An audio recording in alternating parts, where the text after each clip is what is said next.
Bismillahirrahmanirrahim. Assalamualaikum warahmatullahi wabarakatuh. Innal hamdalillah nahmaduhu wa nasta'inuhu wa nastaghfiruhu wa natubu ilaih. Wa na'udzu billahi min syururi anfusina wa sayyiati a'malina. May yahdihillahu fala mudilla lahu wa may yudlil fala hadiyalah. Wa asyhadu an la ilaha illallah wahdahu la syarikalah wa asyhadu anna Muhammadan abduhu wa rasuluhu la nabiyya ba'dah. Ya ayyuhalladzina amanu taqullaha haqqa tuqatih wa la tamutunna illa wa antum muslimun. Fa inna asdaqal hadithi kitabullah wa khairal huda huda Muhammadin sallallahu alaihi wasallam wa syarrul umuri muhdatsatuha wa kullu muhdatsatin bid'ah wa kullu bid'atin dhalalah wa kullu dhalalatin finnar. Hadirin dan hadirat yang dirahmati oleh Allah Subhanahu wa taala. Alhamdulillah pada malam hari ini kita diberi kesempatan kembali oleh Allah untuk bisa bermajelis, bisa menuntut ilmu. Dan sebagaimana kita ketahui, salah satu sebab diampuni dosa-dosa adalah menuntut ilmu. Kata Nabi sallallahu alaihi wasallam, "Wal alim wa innal alim yastaghfir lahu man fis samawati man fil ardi hatta al-hitan fil bahr." Sungguhnya orang yang berilmu itu akan dimohonkan ampunan baginya seluruh yang ada di langit dan di bumi, bahkan ikan-ikan di lautan akan memohon ampunan bagi orang-orang yang berilmu. Semoga dosa-dosa kita diampuni oleh Allah Subhanahu wa taala. Salawat dan salam tercurahkan selalu kepada junjungan kita Nabi Muhammad sallallahu alaihi wasallam dan juga kepada keluarganya serta seluruh sahabat beliau tanpa terkecuali. Kita masuk pada kitab yang baru. Bismillahirrahmanirrahim. Kitabul Wudu. Kitabul Wudu, ya. Sebagaimana muqaddimah dari Kitabus Shalah. Ya, sebelum salat tentunya taharah terlebih dahulu. Kitabul Wudu. Yang pertama bab ma jaa fi qaulillahi azza wa jalla, bab tentang firman Allah Subhanahu wa taala, idza kumtum ila sholati faghsilu wujuhakum. Jika kalian hendak salat, maka cucilah wajah-wajah kalian, wa aydiyakum ilal marafiq, dan cucilah tangan-tangan kalian sampai ke siku-siku kalian. Wamsahu bi ru'usikum wa arjulakum ilal ka'bain, dan usapkanlah kepala kalian dan cucilah kaki-kaki kalian sampai kedua mata kaki. Surat Al-Maidah ayat 6. Qala Abu Abdullah, yaitu Al-Imam Al-Bukhari rahimahullahu taala, wa bayyana an-nabiy sallallahu alaihi wasallam anna fardhal wudu'i marratun marrah. Dan Nabi menjelaskan bahwasanya kewajiban wudu itu sekali-sekali. Wa tawaddu'a aidan marratain. Dan Nabi juga berwudu pernah dua kali. Wa thalathan, dan Nabi juga pernah berwudu tiga kali. Wa lam yazid ala thalathin, dan Nabi tidak pernah berwudu lebih dari tiga kali. Wa kariha ahlul ilmi al-israfa fihi, dan para ulama tidak suka atau benci berlebih-lebihan dalam berwudu, di antaranya lebih dari tiga kali. Wa an yujawizu fi'lan Nabi sallallahu alaihi wasallam, dan para ulama juga tidak suka kalau orang-orang melampaui perbuatan Nabi sallallahu alaihi wasallam. Jangan melampaui batas sesuai yang dicontohkan oleh Nabi sallallahu alaihi wasallam. Baik, hadirin dan hadirat yang dirahmati oleh Allah Subhanahu wa taala.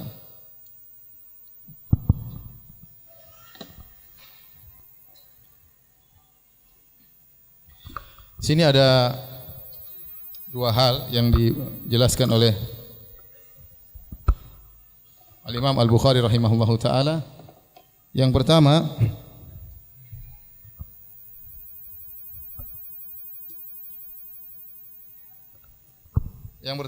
firman Allah Subhanahu wa taala, ya ayyuhalladzina amanu idza qumtum ila shalat. Idza qumtum ila sholati faghsilu wujuhakum.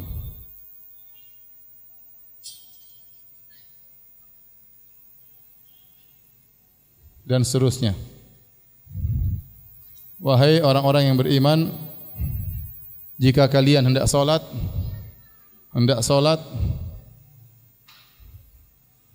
maka berwudulah, faghsilu wujuhakum, cucilah wajah kalian, wa aydiyakum ilal marafiq. Ya, lanjutin aja ya. Wa aydiyakum, tangan-tangan kalian ilal marafiq sampai ke mana? Siku. Kemudian wamsahu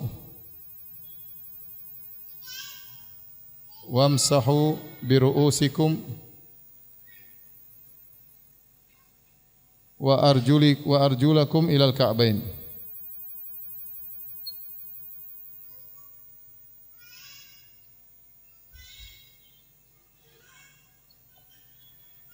Jika kalian hendak salat maka berwudulah. Cucilah wajah kalian sampai kedua tangan, cucilah wajah kalian, kemudian cucilah kedua tangan kalian sampai ke siku, kemudian usapkanlah kepala kalian dan cucilah kaki-kaki kalian sampai ke kedua mata kaki. Nah, di sini ada khilaf di kalangan para ulama, apakah setiap mau salat harus berwudu? Maka pernah terjadi khilaf, dijelaskan oleh Ibnu Hajar dan juga Ibnu Mulaqin. Ada yang mengatakan bahwasanya wajib ya untuk wudu setiap salat, setiap kali salat. Berdasarkan ayat ini, kata Allah, jika kalian hendak salat maka wajib untuk wudu meskipun tidak batal. Ini pendapat meskipun tidak batal. Pendapat yang lain mengatakan bahwasanya ayat ini sudah mansukh. Ayat ini tadinya wajib wudu setiap salat,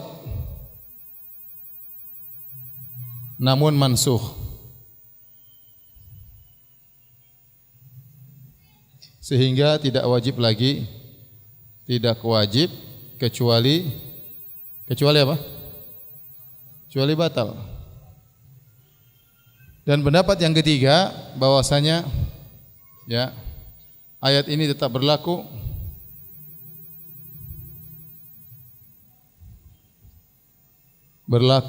dan tidak mansukh, hanya saja tidak wajib, tetapi sunnah untuk selalu berwudu untuk setiap salat, meski tidak batal. Kalau batal wajib, kalau enggak batal hukumnya sunnah.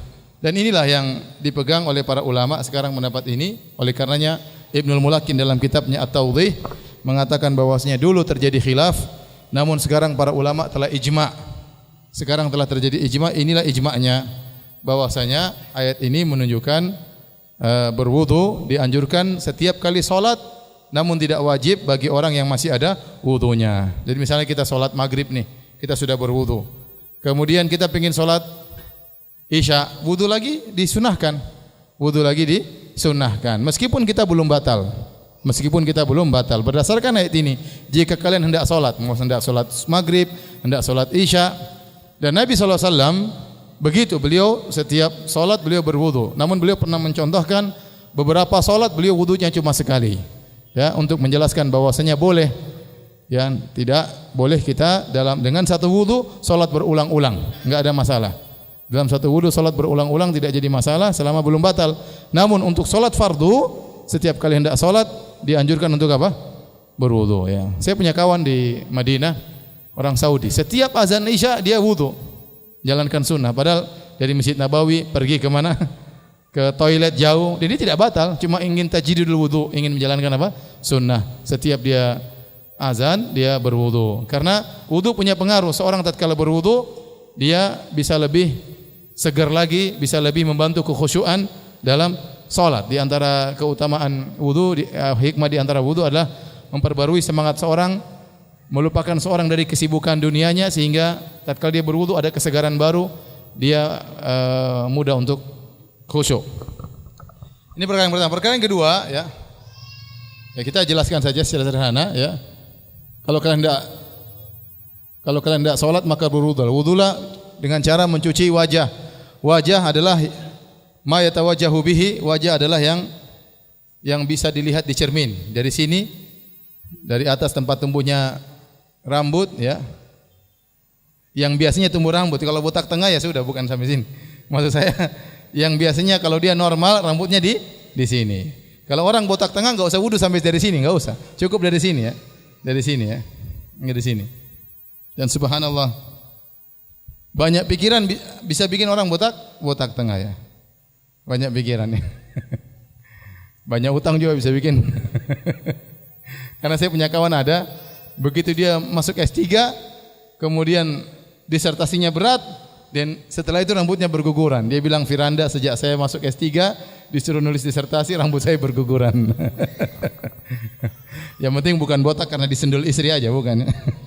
Baik, dari sini sampai ke dagu, ini namanya wajah. Terus sampai di sini, ini namanya wajah. Apa yang kita lihat di cermin itulah wajah. Ini bukan wajah di belakang ya. Ini bukan wajah. Jadi wajah cuma di sini. Ini namanya wajah, dari tempat tumbuh rambut sampai di sini. Ini semuanya wajah. Ini harus dicuci seluruhnya. Kemudian wa aydiyakum ilal marafiq. Ya, tangan seluruhnya dari ujung jari sampai ke apa? Ke siku ya, dua-duanya kanan dan kiri. Kemudian wamsahu bi ru'usikum, nanti insyaallah akan datang penjelasannya, yaitu usaplah kepala. Kemudian wa arjulakum, dan cucilah kedua kaki kalian ya, dari ujung kaki sampai ke kedua mata kaki. Tapi pembahasan berikutnya, Al-Imam Al-Bukhari mengatakan bahwasanya Nabi sallallahu alaihi wasallam pernah berwudu sekali-sekali untuk menjelaskan kewajiban minimal cuma satu kali.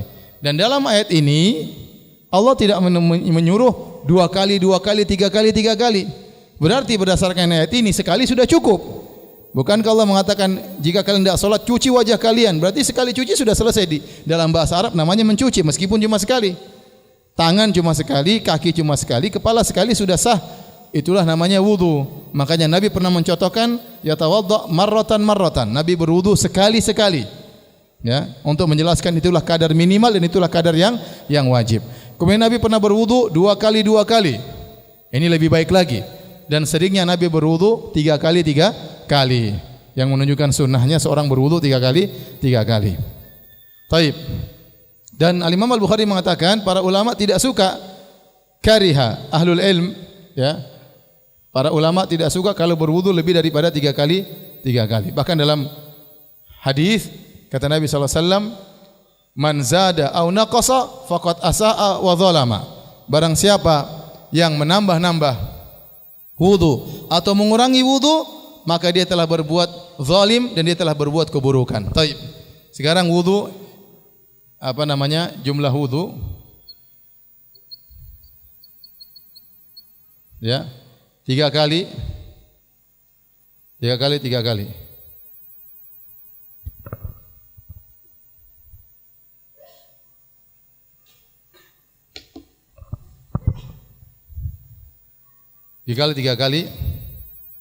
Kalau tambah berarti berapa kali? Empat kali.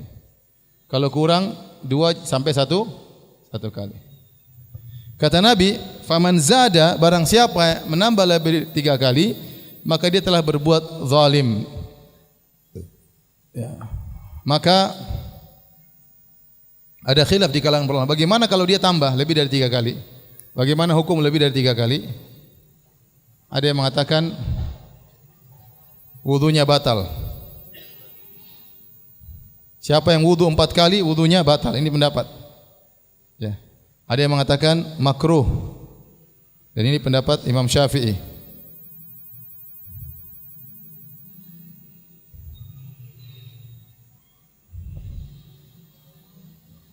Ada yang mengatakan batal, ada yang mengatakan khilaful aula.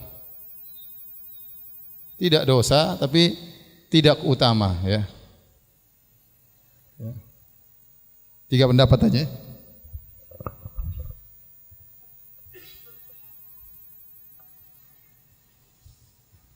Allah alam bisawab, yang lebih benar adalah pendapat Imam Syafi'i, bahwasanya hukumnya makruh ya, hukumnya makruh.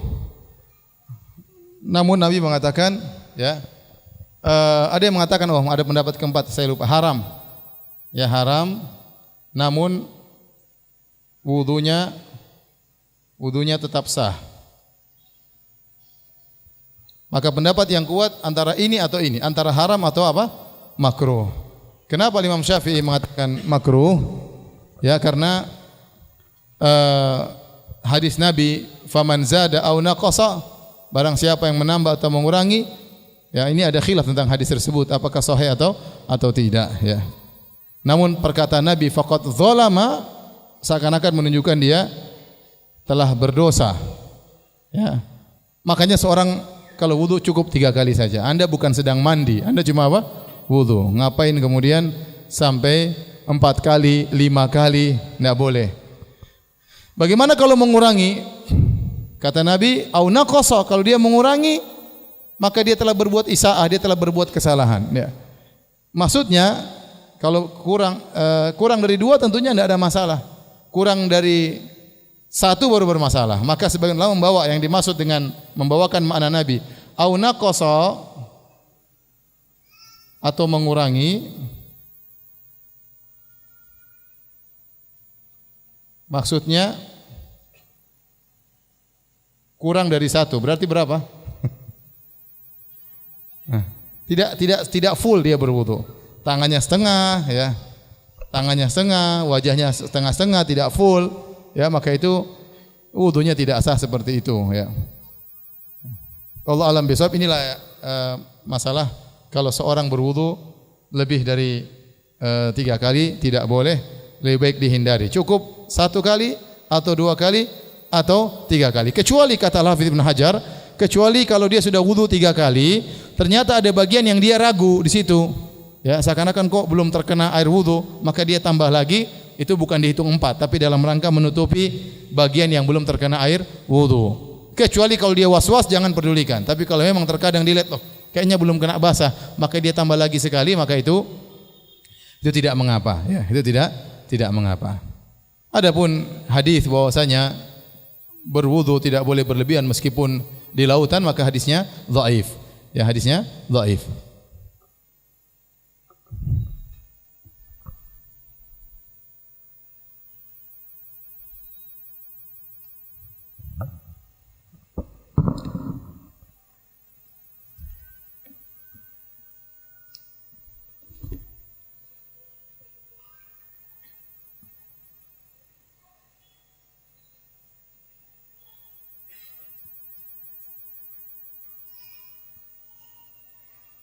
Baik, kita lanjutkan hadis berikutnya.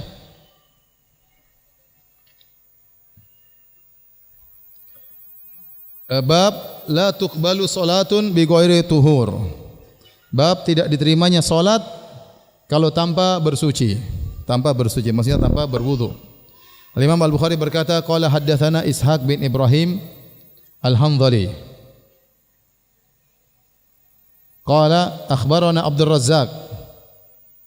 Dia berkata telah mengabarkan kepada kami Abdul Razzaq. Qala akhbarana Ma'mar an Hammam bin Munabbih annahu sami'a Abu Hurairah, bahwasanya Hammam bin Munabbih dia mendengar dari Abu Hurairah radhiyallahu anhu bahwasanya Abu Hurairah berkata, yaqul qala Rasulullah sallallahu alaihi wasallam, Rasulullah sallallahu bersabda, la tuqbalu salatu man ahdatha hatta yatawadda.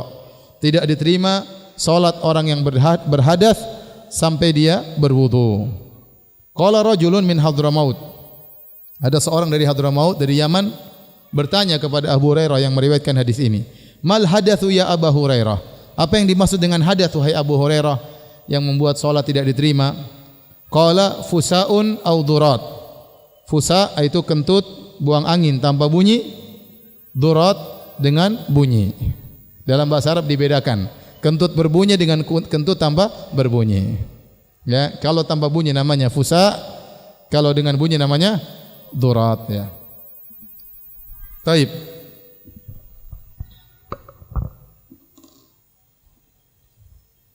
Ini sudah ya?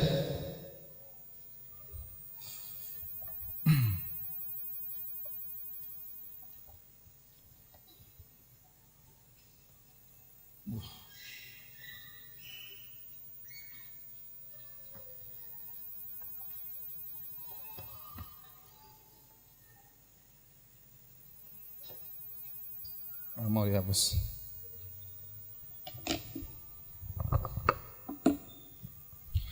Berikutnya permasalahan la tuqbalu salatu ahadikum idza ahdatha hatta yatawadda. Tidak diterima. Adamul qabul. Salat sampai berwudu. Jika berhadas ya. Jika berhadas sampai berwudu. Baik. Tidak diterima maksudnya apa? La tuqbal ya. Tidak diterima dalam nusus, dalam dalil-dalil tidak diterima itu ada dua model. Ada tidak diterima artinya adamul ijza atau adamus sihah. Dalam bahasa kita tidak sah. Ada namanya adamu al-qabul, maksudnya adamul ajr, tidak ada pahalanya, tidak ada pahalanya meskipun sah, yaitu adamu samaratil ijza. Kalau sah harusnya ada buahnya, buahnya itu pahala, tapi ternyata tidak diterima pahalanya. Dan nusus dalam syariat datang dalam dua model ini. Contoh yang ini seperti hadis yang sedang kita bahas ya. Ya. Tidak diterima salat kalau tidak berwudu. Kalau belum berwudu. Ya. Adapun tidak diterima pahalanya banyak contohnya juga. Seperti apa? Yang kedukun tidak diterima salatnya berapa hari? Tidak diterima salatnya 40 hari. Ya. Man atakahinan aw arrafan lam tuqbal salatu 40 yauman. Barang siapa yang datang ke dukun atau para tidak normal, maka tidak diterima salatnya 40 hari. Dia salatnya sah namun tidak diterima. Yang tidak diterima pahalanya. Tapi solatnya sah, artinya dia tidak wajib lagi untuk solat. Contohnya haji dengan uang haram. Hajinya sah, namun tidak diterima hajinya, tidak mabrur. Namun hajinya sah, dia tidak perlu untuk haji lagi tahun depan karena dia sudah melaksanakan kewajibannya untuk haji. Namun hajinya tidak diterima, tidak ada pahalanya. Sama orang yang salat dengan riya,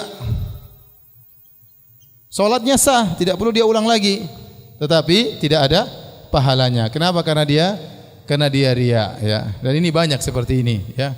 Tapi yang kita bahas sekarang ini, la tuqbalu salatu ahadikum idza ahdatha hatta yatawadda. Salat salah seorang kalian tidak diterima jika dia berhadas sampai dia berwudu, itu maksudnya tidak sah. Tidak sah, ini maksudnya tidak sah, bukan tidak ada pahalanya. Salatnya tidak sah. Ada orang salat tanpa wudu, salatnya tidak sah. Waktu Abu Hurairah ditanya, "Ya Abu Hurairah, mal hadath?" Ada seorang dari Hadramaut bertanya, "Ya Rasulullah, ya Abu Hurairah, apa yang dimaksud dengan hadath?"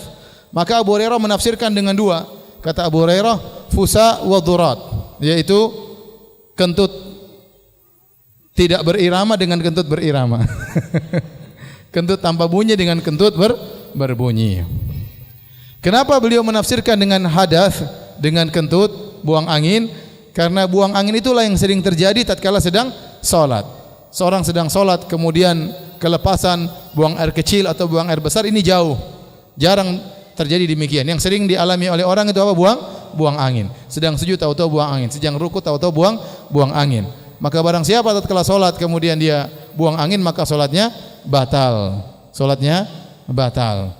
Al-Hafidz Ibnu Hajar waktu mengomentari pernyataan Abu Hurairah, kenapa Abu Hurairah menyebutkan tentang fusa wa dhurat, ya. Kenapa? Karena pembatal wudu itu ada pembatal wudu ada yang disepakati, ada yang khilaf. ada yang dikhilafkan. Yang disepakati di antaranya kentut ya, buang angin. Kemudian ma kharaja min anisabilain ya. Kemudian kencing ya. Kencing ya. Kemudian kotoran BAB ya. Ini jelas membatalkan wudu, ini disepakati. Yang dikhilafkan banyak. Jadi khilaf yang contohnya apa? Muntah. Kemudian contohnya hijamah. Ada yang mengatakan batalkan wudu, contohnya memegang kemaluan. Apakah membatalkan wudu atau tidak? Contohnya menyentuh wanita. Kata Al-Hafidz Ibnu Hajar, seakan-akan Abu Hurairah berpendapat dengan yang ini saja. Seakan-akan Abu Hurairah berpendapat pembatal wudu cuma kentut ya, yang keluar dari ahad sabilain, dari depan kubul maupun dubur, itu yang batalkan wudu. Adapun yang ini seakan-akan Abu Hurairah tidak berpendapat demikian. Dan Imam Al-Bukhari juga demikian. Imam Bukhari berpendapat yang batalkan wudu cuma yang ini aja, yang ini enggak. Yang sebab-sebab ini tidak membatalkan wudu menurut Imam Al-Bukhari sebagaimana dijelaskan oleh Al-Hafidz Ibnu Hajar rahimahullahu taala.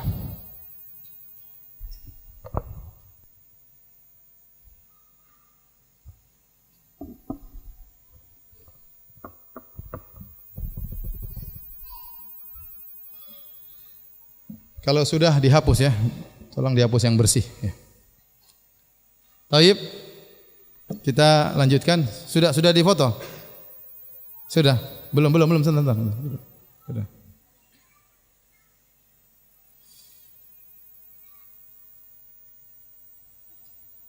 Di shooting biar difoto ibu-ibu.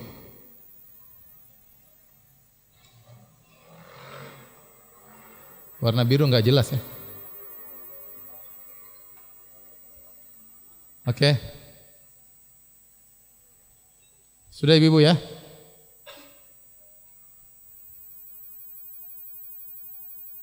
Baik. Kita lanjutkan. Bab berikutnya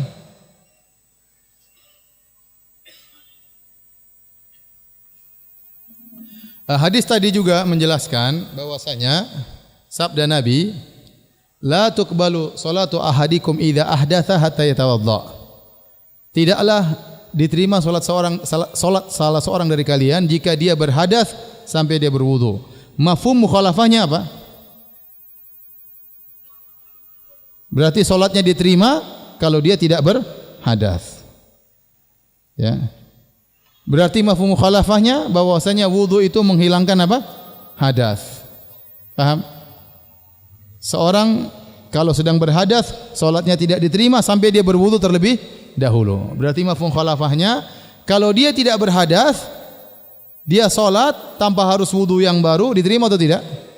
Diterima. Ini dalil bahwasanya wudu, sekali wudu bisa digunakan untuk berulang-ulang selama dia tidak berhadas. Wudunya masih boleh dipakai. Dia salat sunnah, dia salat wajib, salat sunnah lagi, salat wajib lagi, satu wudu enggak ada masalah, tetap diterima. Itu mafhum mukhalafah dari hadis tersebut. Paham ya mafhum mukhalafah? Kebalikannya kalau bahasa kita. Taib. Hadis ini juga menunjukkan bahwasanya buang angin atau kentut itu membatalkan wudu, baik keluar dengan sengaja maupun tanpa sengaja ya. Baik keluar dengan sengaja maupun tanpa sengaja. Tiba-tiba keluar berhembus tanpa dia sadari, maka membatalkan apa? Wudu. Karena Abu Hurairah waktu ditanya, "Mal hadath?" Apa itu hadath? Abu Hurairah mengatakan buang angin tanpa bunyi dan buang angin dengan bunyi, tanpa Abu Hurairah berkata sengaja atau tidak disengaja. Jadi mutlak, selama kentut keluar sengaja atau tidak disengaja maka membatalkan wudu. Kita lanjutkan hadis berikutnya. Bab berikutnya, bab fadlul wudu, bab tentang keutamaan wudu. Wal ghurrul muhajjaluna min atharil wudu, bahwasanya cahaya yang ada di wajah dan cahaya yang ada di kaki dan di tangan merupakan dampak dari wudu, bekas-bekas wudu. Al-ghurr dari gurrah itu berasal dari warna putih yang ada di wajah kuda. Di kuda itu ada warna putih-putihnya, menambah keindahan kuda tersebut. Itu namanya ghurr. Terkadang di pelipisnya atau di keningnya, ada warna putih membuat kuda tersebut semakin indah. Kemudian tahjil adalah warna putih yang ada di kaki-kaki kuda. Maka Nabi menyamakan orang yang berwudu pada hari kiamat kelak akan muncul cahaya dari wajahnya dan cahaya dari tangan dan kakinya karena bekas dari wudu. Kata Imam Al-Bukhari, qala haddatsana Yahya bin Bukair. Qala haddatsana Al-Laits an Khalid an Sa'id bin Abi Hilal an Nuaim Al-Mujmir, dari Nuaim Al-Mujmir. Nuaim Al-Mujmir ini disebut dengan Al-Mujmir karena dia suka membakar parfum di Masjid Nabawi, semacam kayu gaharu, ya. Kayu gaharu dibakar sehingga mengeluarkan apa? Asap bau yang harum, maka dia dikenal dengan Al-Mujmir. Al-Mujmir itu yang menyalakan api untuk membakar kayu gaharu, ya. Jadi sejak zaman Nabi sudah ada seperti itu, orang-orang memberi parfum di masjid, dan sampai sekarang di Masjid Nabawi sering, kalau terutama hari Jumat, orang-orang bakar kayu gaharu kemudian dia berkeliling ke Masjid Nabawi, ya. Karena saya pernah diprotes waktu itu, waktu saya bahas tentang masalah syirik-syirik, terus ada yang jemaah haji Indonesia protes, Ustaz, katanya di Mekah tidak ada syirik-syirik, kemarin kenapa saya lihat orang bakar menyan di masjid? Bukan bakar menyan, Pak. Itu apa? Gaharu dibakar, ya. Disangka itu menyan, ya. Baik. Kata beliau, raqitu ma'a Abi Hurairah ala dhahril masjid. Suatu hari saya naik bersama Abu Hurairah di atas atap masjid. Fatawaddoa, Abu Hurairah berwudu di atas masjid. Tidak mengapa selama tidak mengganggu jamaah di bawah. Faqala, kemudian Abu Hurairah berkata, Inni sami'tu Nabiya sallallahu alaihi wasallam yaqul, sungguhnya aku mendengar Rasulullah SAW bersabda, Inna ummati yud'auna yaumal qiyamati ghurran muhajjalina min atharil wudu. Sungguhnya umatku akan dipanggil pada hari kiamat dalam kondisi ghurran, wajah mereka bercahaya, muhajjalin, kaki dan tangan mereka bercahaya, min atharil wudu, karena bekas wudu. Faman istata'a minkum an yutila ghurratahu falyaf'al. Barang siapa yang di antara kalian mampu untuk memperpanjang cahaya di wajahnya, maka lakukanlah. Maka lakukanlah. Hadirin dan hadirat yang dirahmati Allah Subhanahu wa taala, para ulama menyebutkan ada khilaf apakah wudu itu merupakan ciri khas umat Islam ataukah umat-umat sebelumnya pernah berwudu. Namun yang dirajihkan oleh para ulama seperti Al-Hafidz Ibnu Hajar, demikian juga Ibnu Mulaqin, bahwasanya wudu bukanlah kekhususan umat ini. Karena datang dalam hadis-hadis, nanti akan kita bahas di kemudian hari, bahwasanya Sarah waktu ingin digauli atau diperkosa oleh Raja Mesir, maka dia berwudu, kemudian dia salat. Demikian juga kisah Juraij, sang pendeta rahib yang dia tatkala dituduh berzina, ada wanita mengaku dizinai sampai punya anak, sampai melahirkan. Akhirnya dia dimusuhi oleh kaumnya. Ternyata kemudian Juraij bertanya kepada anak yang lahir tersebut, siapa bapakmu? Ya, dia berwudu, dia salat. Dia berwudu, dia salat. Setelah itu dia tanya kepada anak yang lahir tersebut, siapa bapakmu? Kata sang anak, penggembala kambing, bukan kamu. Jadi anak tersebut berbicara. Ya. Jadi disebutkan dia wudu dan dia salat. Berarti umat-umat terdahulu juga mereka berwudu sebenarnya. Tetapi ini sudah hilang sama sekali. Kita tidak tahu ada Yahudi atau Nasrani yang berwudu. Padahal Nabi Ibrahim, Sarah, mereka berwudu. Demikian juga tadi rahib Juraij juga dia berwudu. Ya, dalil bahwasanya wudu sudah ada pada umat-umat terdahulu. Terus yang menjadi keistimewaan umat Islam apa? Yang menjadi keistimewaan umat Islam adalah cahaya yang keluar tersebut. Ini yang tidak ada pada umat-umat yang lain. Dengan cahaya inilah Nabi mengenal umatnya pada hari kiamat kelak, tatkala orang-orang pada berdatangan di haud telaga Nabi sallallahu alaihi wasallam. Nabi mengenal mereka dengan cahaya yang keluar dari wajah dan kaki-kaki mereka. Karena kalau ada umat yang lain yang ingin minum dari telaga Nabi, Nabi usir, suruh pergi ke telaga Nabi yang lain. Tapi kalau umatnya datang dengan wajah bercahaya, kaki bercahaya, maka itulah umat Rasulullah SAW. Makanya Nabi mengatakan, Inna ummati yuda'auna yaumal qiyamati ghurran muhajjalina min atharil wudu. Sungguhnya umatku, umat Islam akan dipanggil pada hari kiamat kelak dalam kondisi wajah bercahaya, kemudian kaki bercahaya, tangan bercahaya. Taib. Kemudian jadi masalah setelah itu Abu Hurairah berkata, dan dia nisbahkan kepada Nabi SAW, Faman istata'a minkum an yutila gurratahu falyaf'al. Barang siapa di antara kalian yang mampu untuk memanjangkan gurrahnya, maka lakukanlah. Di sini ada khilaf tentang hukum memperpanjang wudu. Maksudnya bagaimana? Maksudnya ya, tidak hanya sampai di siku, tapi lanjut sampai lengan atas atau ketiak. Kemudian juga tidak hanya sampai di dua mata kaki, tapi lanjut sampai ke betis atau lutut. Demikian juga tidak hanya di wajah, tapi lanjut sampai ke ini apa namanya? Ini apa namanya? Bukan dagu, belakangnya. Ya, leher lah, sampai ke leher. Sampai ke leher dan rambut atas. Maka ini ada khilaf yang kuat di kalangan para ulama tentang permasalahan ini. Ketika seorang berwudu, dia tidak cuma sampai di sikunya, tapi dia lanjut sampai ke lengan atasnya. Waktu dia cuci kakinya tidak sampai kedua lutut, kedua mata kaki, tapi sampai ke betis. Dia cuci ke wajahnya tidak sampai sini, dia sampai lanjut ke sini. Kemudian dia lanjut sampai di bawah juga, sampai di leher. Apakah itu hukumnya sunnah atau tidak? Maka ada khilaf di kalangan para ulama. Khilaf ya.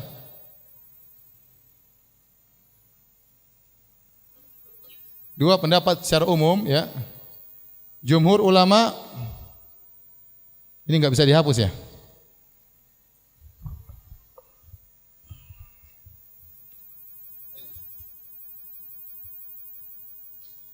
Enggak bisa ya.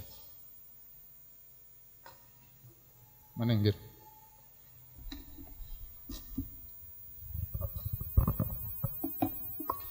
Jumhur ulama dalam hal ini adalah Hanafiyah,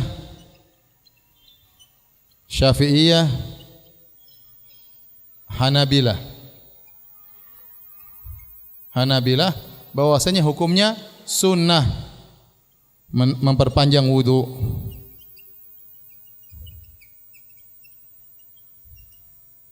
Kemudian pendapat kedua ya, sebagian ulama di antaranya Malikiyah. Kemudian riwayat dari Imam Ahmad, satu riwayat dari Imam Ahmad.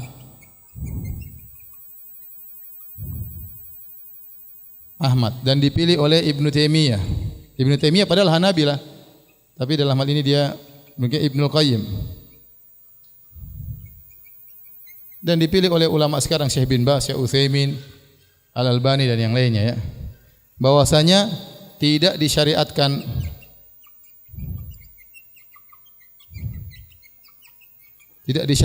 nambah-nambah, memperpanjang wudu.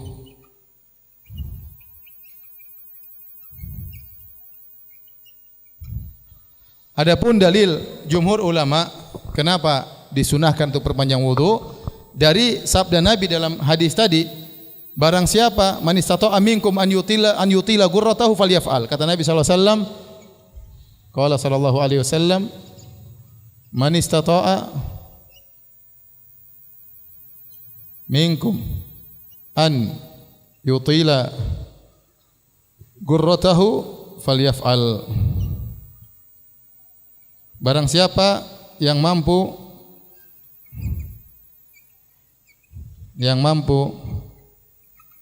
memperpanjang gurrahnya, yaitu cahaya wajahnya,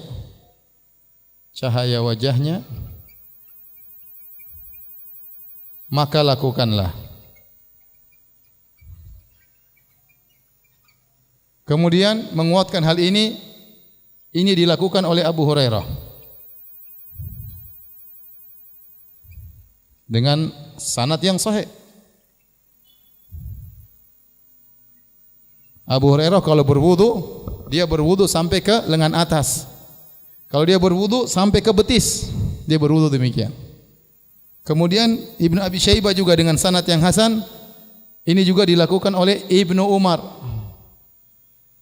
Dengan sanad yang hasan, Ibnu Umar radhiyallahu anhu kalau berwudu sampai ke teak. Sampai ke teak. Dia berwudu sampai ke teak. Berarti Abu Hurairah dengan Ibnu Umar, mereka kalau berwudu lanjut sampai ke lengan atas dan sampai ke betis. Sehingga jumhur ulama, mayoritas ulama, di antaranya ulama Syafi'iyah dan diriwayatkan oleh Ibnu Hajar rahimahullahu taala, Ibnul Mulakin, seluruh ulama Syafi'iyah. Ulama Hanafiyah mereka berpendapat disunahkan orang kalau berwudu sampai ke lengan atas. Paham? Pendapat sebagian ulama ini minoritas, pendapat Malikiyah dan riwayat dari Imam Ahmad, kemudian dikuatkan oleh Ibnu Taimiyah, Ibnu Qayyim dan ulama sekarang, tidak disyariatkan. Kenapa? Mereka mengatakan dalilnya pertama, hadis itu adalah mudraj. Mudraj itu maksudnya apa? Mudraj itu artinya dimasukin, tambahan. Jadi itu bukan yang ini bukan perkataan Nabi. Barang siapa yang di antara kalian mampu untuk berpanjang gurrahnya, maka lakukanlah. Itu bukan sabda Nabi, tapi itu perkataan Abu Hurairah. Dan itu ijtihad dari Abu Hurairah. Karenanya ya mudraj dari perkataan Abu Hurairah.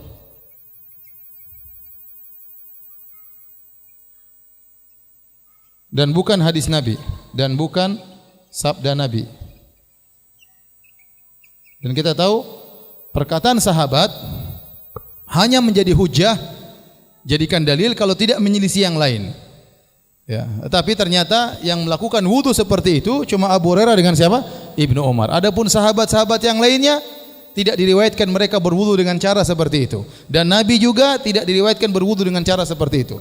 Bahkan Ibnu Hajar mengatakan, ya, 10 orang sahabat yang meriwayatkan tentang wudu Nabi,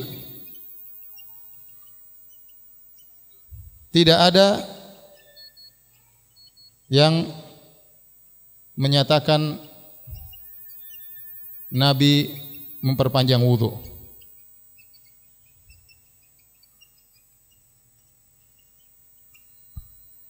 Jadi maksud saya, antum perhatikan, ya, sahabat perkataan mereka hujah dengan syarat kalau tidak menyelisih yang lain. Kalau ada khilaf di kalangan para sahabat, itu khilaf. Tinggal kita cari mana yang lebih kuat. Faham? Kalau para sahabat saja khilaf, kita cari yang lebih kuat, apalagi hanya para ustadz, ya. Kalau ustadz khilaf, tidak usah ribut-ribut kemudian kenceng-kenceng ta'assub fanatik, tidak pantas. Sahabat saja kita tidak boleh fanatik, apalagi sekedar ustadz yang ilmunya sangat terbatas dan sangat minim. Taib, ini yang kedua. Dari mereka yang ketiga, kata mereka, gurrah tidak mungkin dipanjangkan.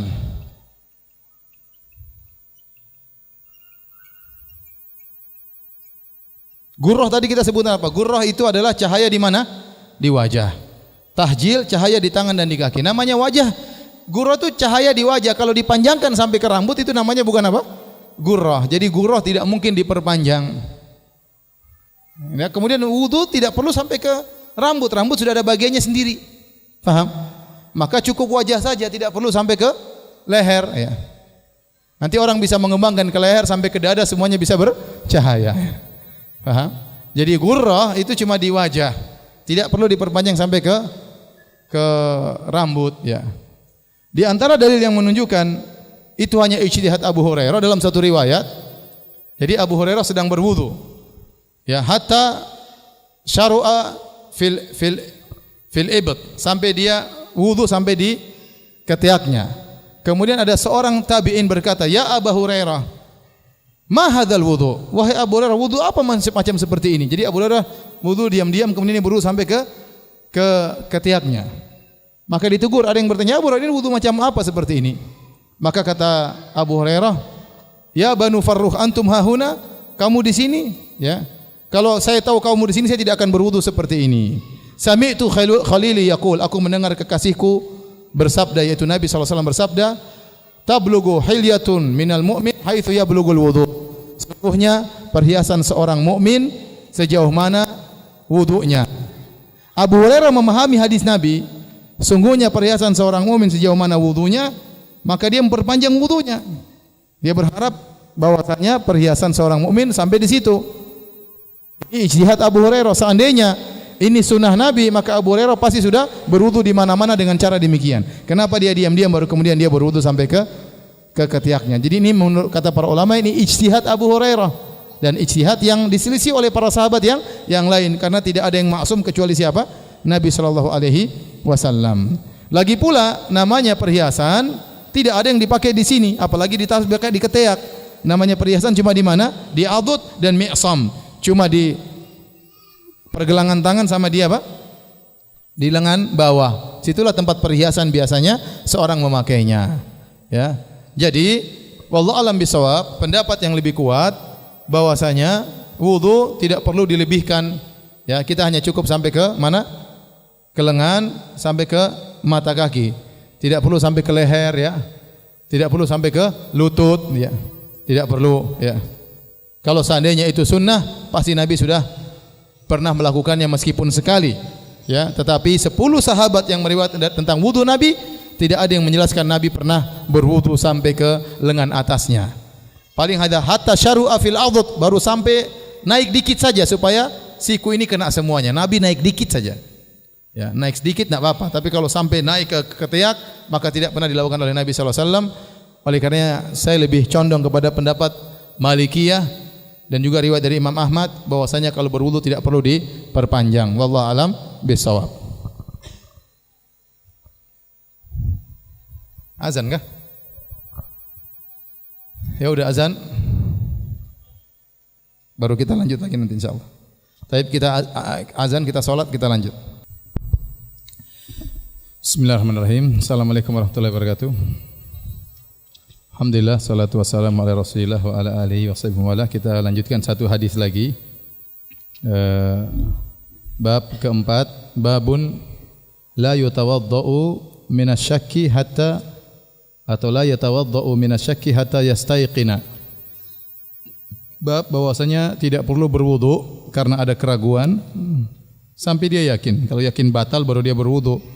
Kalau masih ragu, maka ragu batalnya batal atau tidak masih ragu, maka tidak usah berwudu lagi. Al-Imam Al-Bukhari berkata, qala haddatsana Ali, yaitu Ali ibn al-Madini. Qala haddatsana Sufyan, maksudnya Sufyan ibn Uyainah. Qala haddatsana Az-Zuhri, at-tabi'i masyhur, ya. Tabi'in yang masyhur yaitu Muhammad bin Muslim bin Ubaidillah bin Abdullah bin Syihab Az-Zuhri. Sering lewat di hadis-hadis kita dalam sanad-sanad Al-Imam Al-Bukhari Az-Zuhri dari Bani Zuhrah bin Kilab Al-Qurashi, dari Quraisy, ya. Az-Zuhri seorang tabi'in yang dikenal dengan kekuatan hafalannya, dan dia bertemu dengan beberapa sahabat, di antaranya dengan Sahal bin Sa'ad As-Sa'idi, dan bertemu juga dengan Anas bin Malik radhiyallahu taala anhum ajma'in. Dan disebutkan beliau tidak mau makan apel, ya. Waktu ditanya kenapa tidak makan apel, kata beliau, tufah yunsi, apel itu bikin lupa. Dan beliau suka minum madu. Ditanya kenapa suka minum madu, kata dia al-asal yudzakir, madu itu menguatkan ingatan, ya. Coba saja, ya. Ini kata beliau, ya. Dan beliau banyak meriwayatkan hadis-hadis, di antaranya hadis ini. Kemudian dari Sa'id bin Al-Musayyib an Abbad bin Tamim wa an Abbad bin Tamim an ammihi. Ammihi maksudnya Abdullah bin Zaid. Abdullah bin Zaid Al-Ansari radhiyallahu taala anhu, perawi hadis ini. Abdullah bin Zaid radhiyallahu anhu, beliau inilah yang membunuh Musailimah Al-Kadzdzab. Tatkala terjadi perang Ma'rakatil Yamamah, perang yang masyhur yang ceritanya sangat menarik. Dan ini sudah saya ceramahkan tatkala saya membahas tentang peperangan Panglima Khalid Ibn Walid seri kedua. Saya khusus berbicara tentang Ma'rakatul Yamamah. Satu pengajian khusus tentang peperangan ini. Peperangan yang sangat dahsyat ya. Intinya saudara dia bernama Habib Ibnu Zaid. Jadi waktu Musailimah Al-Kadzdzab mengaku sebagai nabi, dia kirim surat kepada Nabi melalui dua utusannya dari Musailimah Rasulillah. Dari Musailimah utusan Allah ila Muhammad Rasulillah. Kepada Muhammad Rasul Allah juga ya. Kata dia, kita bagi dua bumi ini. Intinya sebagaimana Allah memberikan engkau kenabian, aku juga diberi kenabian. Terus Nabi bertanya kepada dua orang ini, kalian berdua di atas agamanya Musailimah, artinya kalian murtad, mengaku Musailimah sebagai nabi baru? Kata mereka iya. Kata Nabi, kalau bukan utusan tidak boleh dibunuh, tentu saya akan bunuh kalian berdua. Ya, karena orang murtad dibunuh. Man baddala dinahu faqtuluh. Barang siapa yang merubah agamanya maka bunuhlah. Siapa yang mengaku ada nabi baru maka bunuhlah dalam hukum Islam. Tetapi kode etik kenegaraan waktu itu namanya utusan tidak boleh dibunuh. Maka Nabi tidak bunuh dua utusan ini. Kemudian Nabi kirim surat balasan kepada Musailimah. Nabi kirim balasan kepada Musailimah. Nabi kirim surat ya. Nabi kirim surat melalui seorang sahabat namanya Habib bin Zaid, saudaranya Abdullah bin Zaid. Dibawalah surat tersebut kepada Musailimah. Kemudian isinya dari min Muhammad Rasulillah ila Musailimah Al-Kadzdzab. Nabi bilang dari Muhammad Rasulullah kepada Musailimah sang pendusta. Ya. Innal arda lillahi yurithuha man yasha wal aqibatu lil muttaqin. Kata Allah, bumi ini milik Allah. Enak aja mau bagi-bagi dua ya. Tapi Nabi bilang bumi ini milik Allah, Allah berikan kepada siapa yang Allah kehendaki. Ya. Kemudian Musailimah bertanya kepada Habib bin Zaid, wahai Habib, apakah kau mengakui Muhammad adalah utusan Allah? Kata dia, aku bersaksi Muhammad utusan Allah.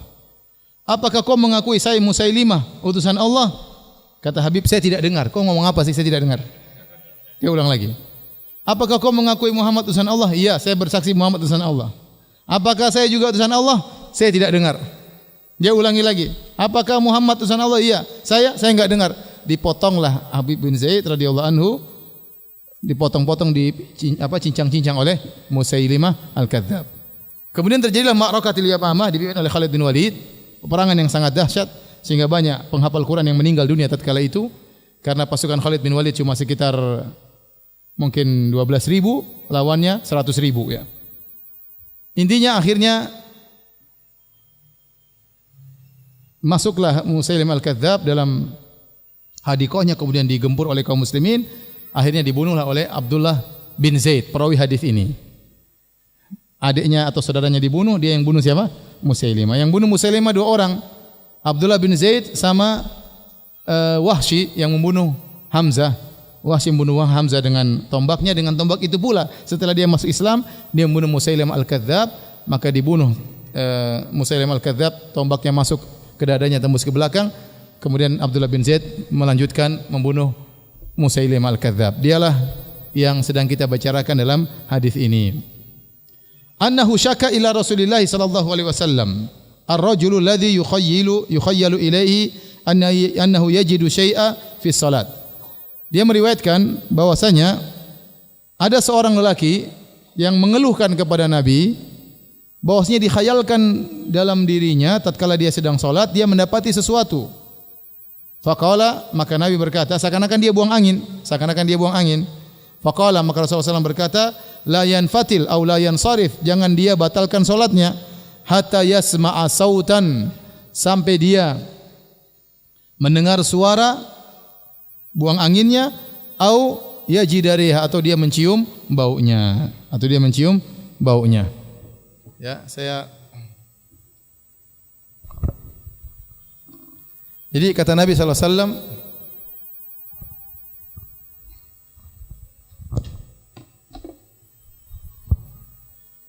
la yansarif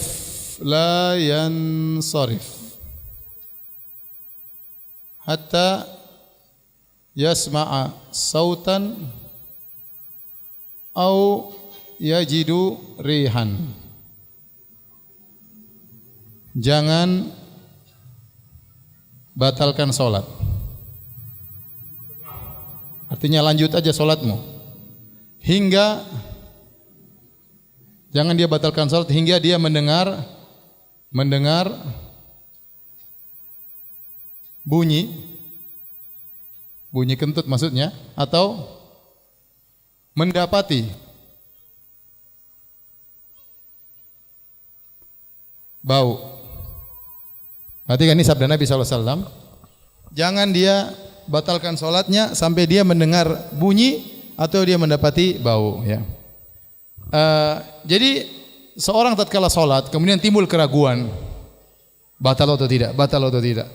Maka Nabi ajarkan, kamu tadi waktu sholat sudah yakin dalam kondisi berwudu, dalam kondisi suci. Sekarang timbul hal yang membatalkan, tapi hal yang membatalkan tersebut masih perkara yang diragukan. Maka dari hadis ini timbullah kaidah yang sangat agung, yaitu al-yakin la yazulu bisyak.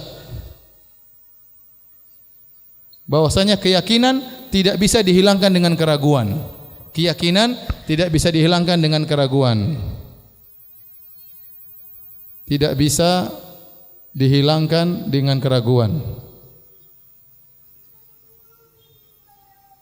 Dalam hal ini keyakinannya apa? Sudah suci, sudah wudu. Ragu-ragunya apa? Kentut atau tidak? Nah, kalau kentut atau tidak ini masih ragu, maka teruskan salat. Maka teruskan apa? Salat. Tapi kalau sudah dengar bunyi atau cium bau, berarti sudah apa? Yakin kentut. Paham? Kalau sudah yakin kentut ya batal berarti. Selama masih belum derajat yakin, maka kembali kepada hukum asal, yaitu masih suci, lanjutkan sholat. Itu diajarkan oleh Nabi SAW. Ada kaidah al-yakin la yazulu bisyak. Keyakinan tidak bisa dihilangkan dengan keraguan. Kita contohkan dalam praktik ini, dia masuk sholat dalam yakin sudah wudu. Yakin atau tidak? Yakin. Pada rakaat ketiga seakan-akan duburnya bergerak, seakan-akan ada angin yang berhembus. Ya, maka timbul keraguan, dia batal atau tidak. Kata Nabi, selama masih ragu, lanjutkan sholatmu. Lanjutkan sholatmu sampai kau yakin kau batal. Kalau yakin baru bisa dibatalkan dengan keyakinan, tapi yakin tidak bisa dibatalkan dengan keraguan, faham? Nah, keyakinan yang kedua yaitu kalau kau dengar bunyi ya berarti kau kentut, atau kau cium bau berarti kau kentut. Ya. Nabi menyebutkan bunyi terlebih dahulu karena bunyi lebih dahuluan ditangkap oleh panca indera. Ya, kalau bau bisa 5 menit berikutnya baru kecium. Muter-muter dulu baru balik. Jadi, Ustadz, bagaimana kalau yang dengar orang lain? Ya, bukan urusan kita. Dia yakin. Ya, kecuali setelah sholat, kamu tadi kentut lah. Oh, masa? Ya udah, dia ulangi sholatnya. Tapi kalau nggak ada yang kasih tahu, ya sudah. Ya, cuek aja, lanjut aja. Kaidahnya sederhana. Ente dengar bunyi enggak? Ente cium enggak? Sampai sebagian ulama mengatakan, au yajid. Rasulullah mengatakan bukan mencium bau. Kata Rasulullah SAW, mendapati bau. Sampai kalau dia ragu, masukkan tangannya, tidak apa-apa. Ini kata sebagian ulama, dia masukkan tangannya di sekitar, jangan di duburnya, sekitarnya. Kan masih bisa. Ada udara dia tangkap, kemudian dia cek. Kalau enggak ada, ya lanjut aja. Berarti belum batal ya. Ini kaidah yang sangat agung, keraguan keyakinan tidak bisa dihilangkan dengan apa? Keraguan ya. Taib.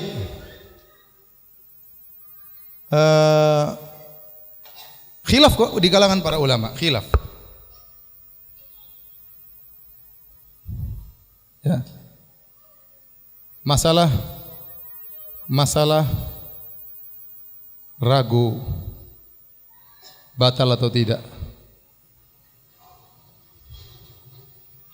Pendapat pertama, setiap ragu ya, ulangi wudu. Pendapat kedua, setiap ragu tidak usah berwudu. Dalam salat atau di luar salat sama saja. Pendapat ketiga, dalam salat tidak perlu ulangi wudu, tidak perlu batal. Di luar salat ulangi wudu. Ini pendapat. Ada pendapat mau setiap ragu mau dalam salat batalin. Keluar salat apalagi batalin. Wudu lagi. Sebagian pendapat mengatakan tidak, kalau dalam salat ikut hadis, enggak usah batalin, lanjut aja. Tapi kalau ragu di luar mau salat, batal enggak tadi? Batal enggak tadi? Udah, wudu aja. Ya. Pendapat yang benar pendapat ini sesuai dengan kaidah, dan ini pendapat dipilih Ibnu Hajar rahimahullahu taala dan yang lainnya. Setiap ragu apakah dalam salat ataupun di luar salat, maka kembali kepada hukum asal. Kalau asalnya tadi kita sudah berwudu yakin, kemudian setelah 2 jam kita ragu-ragu, tadi saya kentut enggak di mobil ya? Ragu-ragu. Selama kita masih ragu, anggap saja kita masih berwudu. Tidak wajib untuk berwudu lagi. Tidak wajib untuk berwudu lagi ya. Ini pendapat yang lebih kuat sebagaimana dirajikan oleh Ibnu Hajar rahimahullahu taala. Terakhir saya bacakan sebuah kisah yang berkaitan dengan kaidah ini, dan kisah ini disebutkan oleh Ibnul Mulakin dalam kitabnya Tawdih Syarah Sahih Al-Bukhari.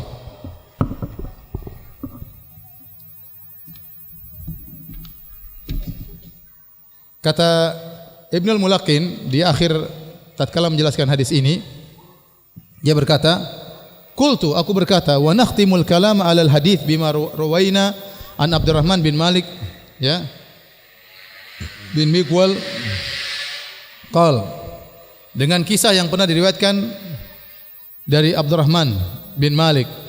Beliau berkata, ja'a rajulun ila Abi Hanifah. Ada seorang datang kepada Abu Hanifah. Kemudian orang ini berkata, syaribtul barihata nabidatan. Saya tadi malam minum nabidh. Ternyata saya jadi agak linglung. Nabidh apa namanya? Bisa membuat teler ya. Bisa membuat teler. Fala adri atallaqtu imraati amla. Maka saya ragu, saya ini tadi malam menceraikan istri saya atau tidak. Karena saya agak enggak sadar. Berarti kalau kita terapkan pada kaidah al yakin la yazulu bi syak, istrinya yakin atau tidak? Yakin. Talaknya yakin atau ragu? Ragu. Berarti berdasarkan kaidah wanita ini berarti masih istrinya, karena penceraiannya itu adalah hukum tarik, hukum yang baru datang, dan itu diragukan. Tatkala hukum yang baru datang diragukan, kembali kepada hukum asal. Hukum asalnya wanita itu masih istrinya.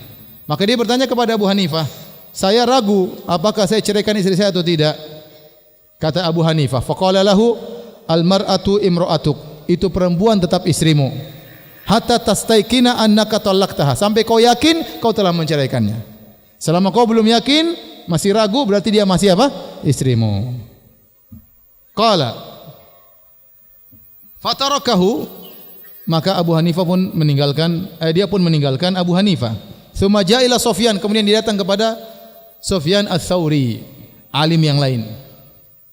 Dia tanya lagi, ini tanya enggak satu orang, tanya beberapa orang.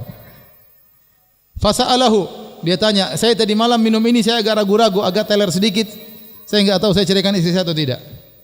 Ya, kata Sufyan Ats-Tsauri, idhhab faraji'ha fa in kunta qad talaqtaha faqad raja'taha wa illa fala tadurruka al-muraja'ah. Sufyan mengatakan, ya sudah, baliklah ke istrimu, bilang saya rujuk. Kalau ternyata kau menceraikannya, berarti kau sudah rujuk untuk menghilangkan keraguan. Tapi kalau ternyata kau belum menceraikannya, maka ya sudah, muraja itu, rujuk tersebut tidak ada faedahnya. Ya udah, biar kau tenang, sudah kau rujuk saja, seakan-akan sudah menceraikan. Ini jawaban siapa? Sufyan Ats-Tsauri. Jawabannya lain lagi. Kalau Abu Hanifah tadi cuek aja, dia masih istrimu. Kalau jawaban Sufyan Ats-Tsauri, hati-hati. Untuk hati-hati kau rujuk saja, seakan-akan kau sudah mencerainya. Kalau ternyata kau sudah mencerainya, kau sudah rujuk. Kalau ternyata belum, rujuk tersebut tidak ada artinya. Ternyata dia belum puas. Fatarakahu, dia tinggalkan Sufyan Ats-Tsauri. Tsumma ja'a ila Zufar, kemudian dia pergi kepada ahli fikih yang lain bernama Zufar. Fasa'alahu, kemudian dia bertanya tentang masalahnya.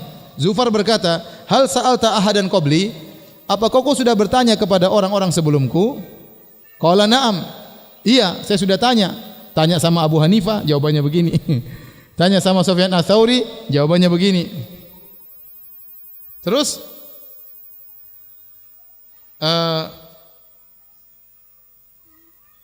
belum, yang ketiga, saya salah. Setelah itu dia pergi ke Syarik.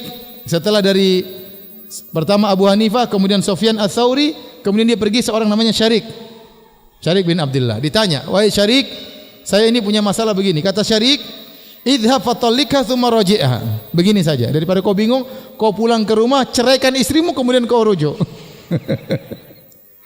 Jadi 3 jawaban. Abu Hanifah bilang apa? Cuek aja itu istrimu. Sufyan Ats-Tsauri mengatakan hati-hati, kau rujuk saja, bisa jadi kau sudah cerai, bisa jadi belum. Syarik mengatakan pulang ceraikan, kemudian rujuk. Kemudian baru datang kepada Zufar. Maka dia ceritakan kisah jawaban 3 orang tersebut. Semuanya orang alim. Maka waktu ditanya, dijelaskan tentang jawaban Abu Hanifah, Zufar berkata, "As-shawab." Ini jawaban yang benar. Sesuai dengan kaidah ini. Kemudian waktu diceritakan tentang perkataan Sufyan Ats-Tsauri, maka dia berkata, "Ma ahsana hadza."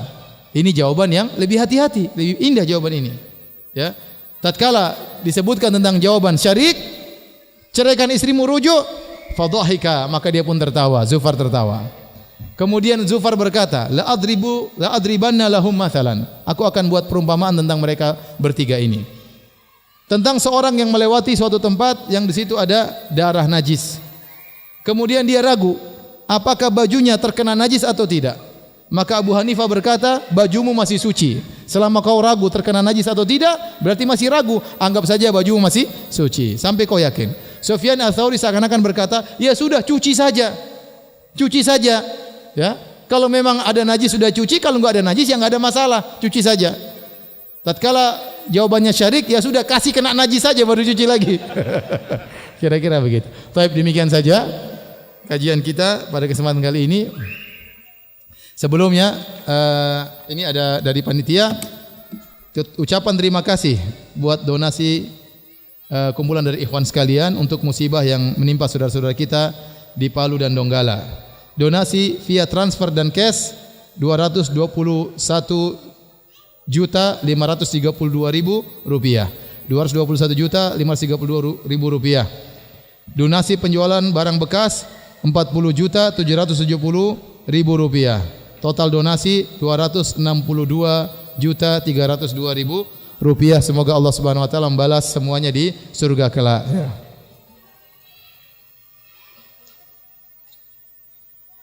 Nabi Muhammad tidak pernah melakukan azan. Apakah azan menjadi bid'ah karena tidak pernah dilakukan beliau? Ya endaklah. Nabi tidak azan tapi Nabi suruh orang azan.